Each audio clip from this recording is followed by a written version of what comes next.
This presentation is for fertilizer regulation within the City of Miami. It is brought to you by Miami Waterkeeper in collaboration with the City of Miami Office of Resilience.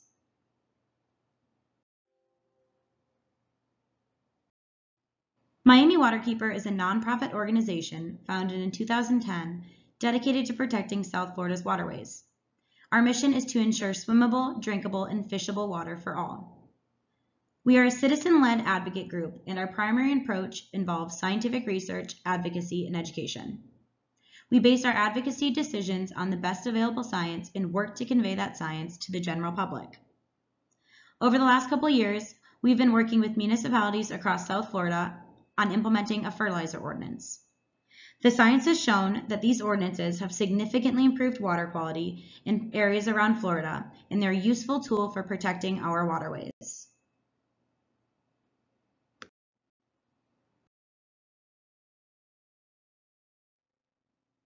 South Florida's waterways are particularly sensitive to nutrient pollution.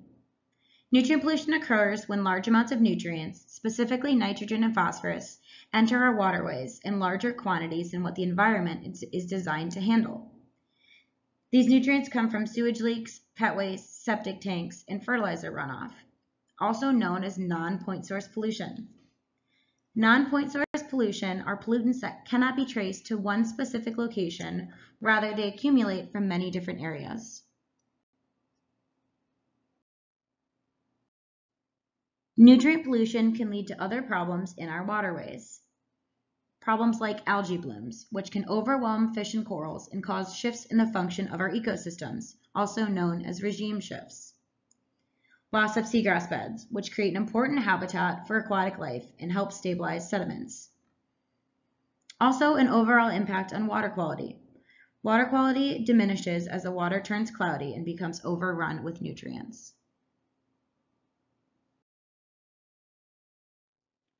The overgrowth of algae is a major problem in South Florida. Algae are small aquatic plants that thrive in nutrient-rich waters.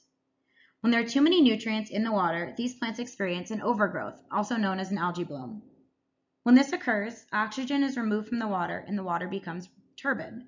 What I mean by turbid is it's cloudy and light penetration becomes limited, creating an unhealthy and toxic environment. This can result in dead zones in the water, fish kills, clogged waterways, and can even create a public health risk as they can be toxic to humans.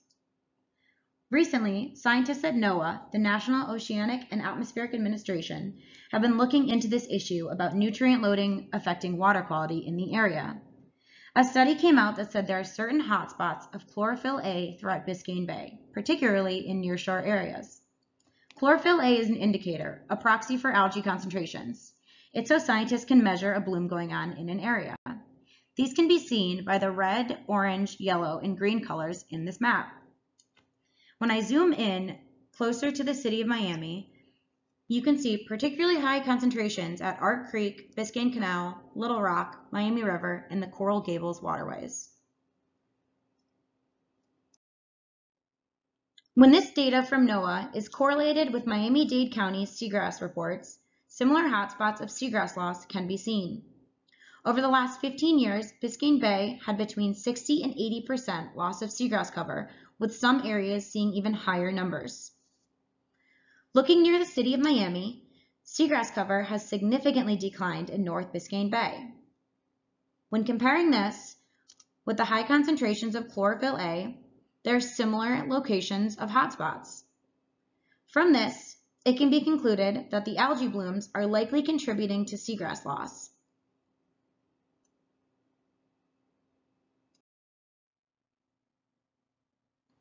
Ultimately, this is important because blooms and loss of seagrass decrease water quality. Without seagrasses, our waters become turbid.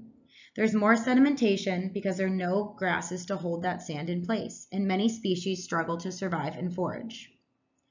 This is important because so much of South Florida relies directly on the health of Biscayne Bay. Our fishing industry, recreation industry, tourism industry, and even our real estate industry directly depend on having good water quality.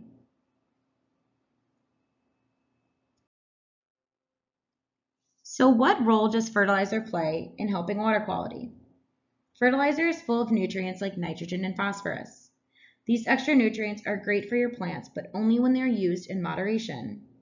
Oftentimes, fertilizer applied to lawns will be swept away in stormwater and contribute to nutrient pollution that causes many of these water issues. Recently, it is estimated that residential lawn fertilization is the second largest source of household nitrogen in the U.S. and a driving force for nutrient problems here in South Florida. To help address this problem, there has been a series of fertilizer ordinances implemented across the state. Currently, there are 139 municipalities and 32 counties that have passed ordinances. These are all based off a model ordinance and then tailored to best fit the water quality problems of each area. The most recent fertilizer ordinance can be found in the city of Miami. The City of Miami Fertilizer Ordinance was passed in April 2020 and includes all areas within City of Miami limits. The new requirements of this ordinance apply to any fertilizer user, both commercial and residential. It enacts restrictions on what kinds of fertilizer can be used, when they can be used, and where they can be used. The City of Miami Ordinance has also been praised for being the strongest fertilizer ordinance in the entire state. One of the main requirements of this ordinance is a fertilizer prohibition application period. This creates a blackout period from June to September where no fertilizer can be used. This is the rainy season in South Florida. Because rainfall is so frequent and heavy, your plants likely won't have enough time to take up any added nutrients, and they'll end up directly in our storm drains. Applying fertilizer during this period is a waste of time and money. Another important rule is a buffer zone. A buffer zone requires at least 15 feet between a fertilizer application area and any waterway or storm drain. A 15-foot buffer zone makes it more difficult for any nutrients to reach waterways by creating more distance for it to travel. When applying fertilizer outside of the blackout period, the fertilizer used must be composed of at least 50% slow-release nitrogen and 0% phosphorus. This will ensure that fertilizer applied will be released over a longer period of time. When looking at a bag of fertilizer, it may also be called timed release or controlled release. Another important requirement is regarding the amount of nitrogen applied to your lawn.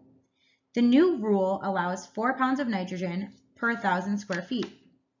When you're applying fertilizer, you should know the square footage of your lawn so you can be sure that you're not applying too many nutrients. You should know what your lawn needs and if that fertilizer is going to meet those needs. Again, 0% phosphorus is required in this ordinance. There's a simple way to find out if your bag of fertilizer is within the new nitrogen requirements. First, you want to identify these 3 numbers on your bag of fertilizer. This first number represents the amount of nitrogen. The second number is the amount of phosphorus, and the final number is the amount of potassium. For this ordinance, we're really focused on the amount of nitrogen and phosphorus because that's what's most affecting Biscayne Bay. So to determine the amount of nitrogen, we've identified that there's 8% nitrogen in the bag. We want to multiply that amount by the weight of the bag. As we can see down here, it is 50 pounds.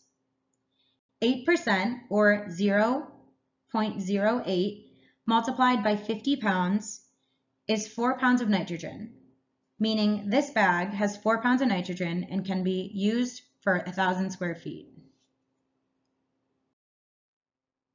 There are other important requirements of this ordinance. When working on your lawn, you should control the grass clippings and any vegetative debris from being washed into storm drains, as these can also be a source of pollution. Always use a deflector shield when applying fertilizer and avoid getting that fertilizer on any impervious surface, like a sidewalk or driveway. When fertilizer gets on these surfaces, they're almost immediately washed into storm drains and end up in waterways. Additionally, FDEP offers a Florida-friendly Best Management Practices course for water resources. This is a comprehensive course that is intended for lawn care professionals, but can be a valuable tool for homeowners as well. If you're part of a homeowners association, neighborhood association, or any other residential network, there are steps you can take to help spread the word about this ordinance. We've created educational materials that can easily be attached to a newsletter or sent in a separate memo. If you use a commercial landscaping company, make sure they're aware of the regulations. We're working with commercial companies within the city, so they should be aware of the regulations and following all new restrictions. If you see something suspicious or you see someone not following the regulations, let your board members know, contact Miami Waterkeeper, or report it to City Code Compliance by calling 311. This is important for all Miami residents and not just those part of residential networks. Let your friends, family, and neighbors know of the ordinance and the new restrictions to make sure everybody stays in compliance. If you see something suspicious, don't be afraid to report it. It's important that we all advocate for our waters in order to keep them healthy and clean. If you'd like to get more involved with helping our waterways, Miami Waterkeeper offers a program called 1,000 Eyes on the Water. This is a community outreach program that's volunteer-based and citizen-led. After a one-time training event, you'll be able to identify, document, and report pollution in your area. It's also important to stay up to date. Miami Waterkeeper frequently posts important information for residents regarding water quality updates, beach closures, and other important news. The city also frequently posts important information to keep residents informed and up to date. I highly encourage individuals to follow one of our social media platforms in order to stay in the loop. Miami Waterkeeper and the City of Miami would like to thank you for tuning in to learn more about the ordinance and for helping us spread the word. For more information, please visit miamigov.com or miamiwaterkeeper.org.